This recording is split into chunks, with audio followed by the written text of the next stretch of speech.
आपके साथ अनुष्का। आइए बढ़ते हैं आज की खास खबर की ओर। विदिशा में कांग्रेस की रैली का माहौल गर्म रहा। कांग्रेस प्रदेश अध्यक्ष जीतू पटवारी ने मंच से भाजपा और उसके नेताओं पर तीखे प्रहार किए।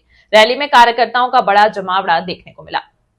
विदिशा के माधवगंज चौराहे से निकली कांग्रेस की इस रैली में जिले भर से कार्यकर्ता उमड़े। रैली का समापन कोतवाली पहुंचकर ज्ञापन सौंपने के साथ हुआ।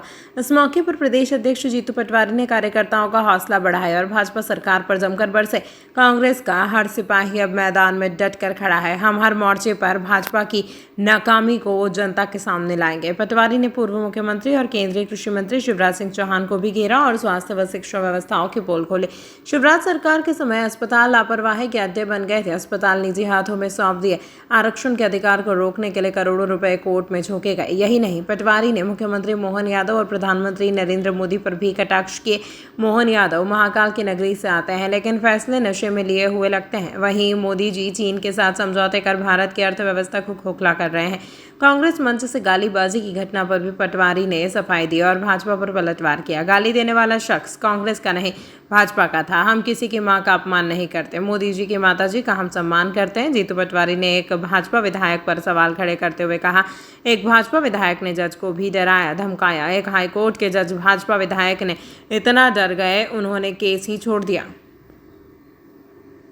संविधान ने वोट का अधिकार दिया है। जिस तरीके से मैनिपुलेशन हो रहा है लगातार, राहुल गांधी जी ने देश के सामने एक उदाहरण कर्नाटक की लोकसभा का रखा है। ऐसे ही विदिशा जहां हम बैठे हैं, एक तरफ शिवराज सिंह जी बुधनी से 1,46,000 से लोकसभा में जीत गए। जब विधानसभा का चुनाव हुआ तो 12,000 पे आ गए। ये मैसेज क्या था? ये मैसेज था कि जिस तरह की चोरी हर जगह हुई वैसी यहाँ भी हुई। ये 8 लाख वोट की जीत लगभग 98% चोरी की जीत है। मैं मानता हूं कि ये लड़ाई लोकतंत्र में भरोसे की, विश्वास की, संविधान को बचाने की, वोट के अधिकार को बचाने की है। अगर शासन, प्रशासन, चुनाव आयोग एक दल का सहयोग करने लगे तो फिर विश्वास बचेगा कैसे, भरोसा कैसे बचेगा? तो कांग्रेस पार्टी ने पूरे देश में आयोजन किए हैं। मध्य प्रदेश में लगातार ही आयोजन हो रहे हैं। मैं समझता हूं कि वोट की रक्षा करना हर भारतीय नागरिक का दायित्व है और हम निभाएंगे। कि भारतीय जनता पार्टी और भ्रम, झूठ, पाखंड, नफरत, घृणा एक ही नाम है, एक नाम है, दो नाम नहीं है। ये बरगलाते हैं, लोगों को गुमराह करते हैं, बोलते कुछ है, वोट किसी नाम पे लेते हैं, काम कुछ और करते हैं। तो ये वही वाला किस्सा है। धन्यवाद।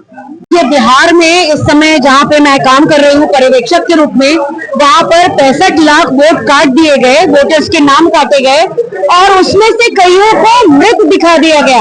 तो इसी तरह से वोट चोरी करके भारतीय जनता पार्टी लगातार चुनाव जीत रही है और उसके बारे में राहुल गांधी जी ने सप्रमाण पूरा महादेवपुरा विधानसभा का कच्चा चिट्ठा सामने लाके रखा, जिसमें 1 लाख से ज्यादा वोटर्स नकली थे। तो ये उसका पूरा मुद्दा है और भारतीय जनता पार्टी का अब चूंकि ये खेल समझ में आ गया है, पकड़ में आ गया है, तो अब कांग्रेस उनको छोड़ेगी नहीं और अब उन्हें वोट चोरी करने देगी नहीं। इस अंक में फिलहाल इतना ही। अगले अंक में आपसे फिर होगी मुलाकात। तब तक के लिए नमस्कार।